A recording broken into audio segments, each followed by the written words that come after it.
So today is the day. It is finally the day when I'm going to answer all, and I mean all of your questions regarding my job and regarding me being an air hostess. What are your plans for your future career after you graduate? So I'm in the 3rd year of graduation and I plan on studying more. I plan on doing an MA, which will be of like 2 years only, so I'm okay with that. And then I plan on studying more. I love to learn. I'm just a geek like that, so I love to learn. So I plan on studying a lot. And then of course I'm in a domestic airline right now. I am looking forward to going in an international airline, but for that I need to be a graduate and 21. So I'll be 21 next year, so let's see if I see any international airline with a Delhi base. I'll make sure to apply to it. Then and I also have lots of backup career options, so I'll work more towards them. Would you ever do commercial flights instead of domestic, or are you happy to continue doing domestic flights? Now see, commercial flight, this is commercial flying, you know. You have private jets and then you have commercial flights like this. So I am flying commercial, but as I said, I don't want to do domestic, you know, just don't want to continue domestic. I'm definitely just waiting to be 21 and then I'm gonna join international. I just wanted some experience in domestic, and then once I'm 21 I'll be eligible, so yay. Tell us something about your work timings. Do you even have to stay out overnight more than 24 hours? Yeah, like you land at like 10 in the morning in some city and then you come back tomorrow, so yeah, almost 24 hours. Yeah, so work timing is like you can fly for 8 hours in a day and then around like 8 hours in a day you can fly, so it's like that. So they make you fly for like 8 hours maximum they can do. However, the work timing, because you have to report an hour early, and then while coming back home I live really far from the airport, so it's like it almost becomes 12 hours. Does everyone at work know about your YouTube? Nobody knows about it, and I plan on telling nobody. Have you met any of your follower in the flight or during the work hour? No, sadly I haven't, and I so want to. I wish I see any of you because it'll be so awesome. So if in case someday you see me like, that looks like Bhairavi, you can just come and say hi to me. Don't hesitate at all. I'll make sure to give you guys a hug if my senior is not around. If you see me at the airport, in your city, in the flight, anywhere, just make sure to say hi to me. What do you do with your salary? Man, I give it to my mother. Yes, that's right. So I give some of my salary to my parents.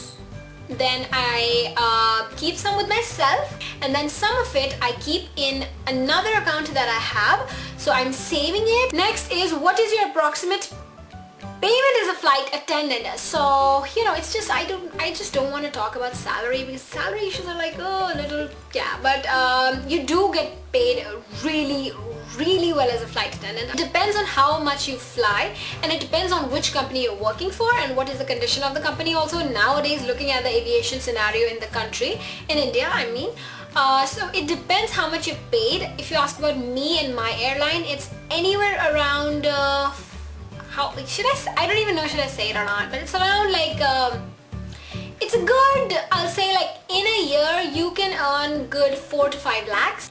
Do you have any fear while you're in the plane? So we are trained about all the emergencies that can occur, so we don't have any fear in the plane like every single day. But yes, if there's like turbulence, you know, people are like, oh, that's okay, whatever. When passengers say, I'm like, dude, take it seriously and put your seatbelt on. I mean, that's what I want to say. I don't say that, of course, but yeah, whenever it's turbulent, I am so scared of turbulence because once I was in the flight and my aircraft just went whoosh down. It was so scary. The passengers were shouting because they were scared, and then I just remembered all the air crash investigation episodes that I'd seen, and I was so scared. But thank God I was on my seat. But then once I was just about to reach my seat, and then it just suddenly became turbulent, and I just fell on the ground and I really badly hit my leg. And I've heard of incidents happening to crew, so I'm just really scared of turbulence. Do you need to know swimming courses? Well, I already know swimming, so I have no issue with that. As far as my airline is concerned, swimming was not a requirement. However, if you go to the international airline, swimming is a requirement. Like they have different rounds of interview. So I've heard that the first or second round of the interview is swimming. So you have to know swimming, and you know, it's always good because you do have ditching classes where you have to learn how to save someone if you're like landed in water and stuff. So people who are scared of water, like, what's the point of it then, you know? So I just say that personally, you should definitely, even if you're not in this industry, you should know swimming. It's a really important thing, I feel. Is it okay to have number lenses to be a flight attendant? Again, it depends on the airline. In my airline, I guess, like, even I read requirements of an international airline. It depends on how much. They've given a power that you can have this much power, and then if you're wearing lenses they can be of this much, because you know they're always keeping in mind an emergency, that if there's an emergency and your lens falls out or you don't have your glasses, can you save someone's lives? It's basically that. So that's the issue. I read in the international airline requirement that it's also if you've done a laser surgery, what was your number and stuff, they just have specified it. So I have heard that flight attendants have to work for 15 to 20 days and rest of the day they have off days. Is this true? That's true about international airlines. So there are certain rules according to which you can work. So as I said, 8 hours in a day we can fly, right? So in the international it becomes, I think, 12 hours? No, it becomes like 9. I forgot how much it is. We are taught that. I need to revise my stuff.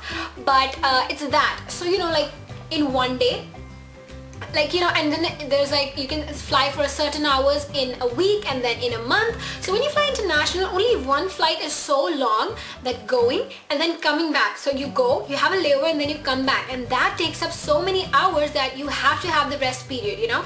It's like you can fly this much, and for this much flying you have to have this much rest period. You are not legal to fly otherwise.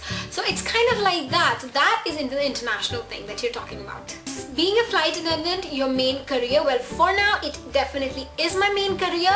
I am focusing on graduation and I have lots of backup careers, of course. So this was my video. It was fairly long, but I managed to answer all of your questions. I hope all your doubts are clear. So whichever part you've seen, make sure to click the link in the down bar below to watch the other part whenever that is uploaded. And I hope you guys enjoyed this video. Any topic that you want me to answer questions about, make sure to put that in the comments below, and all your other thoughts and stuff that you always do. And I will see you guys later. I hope you enjoyed this video. Bye bye. Love you all.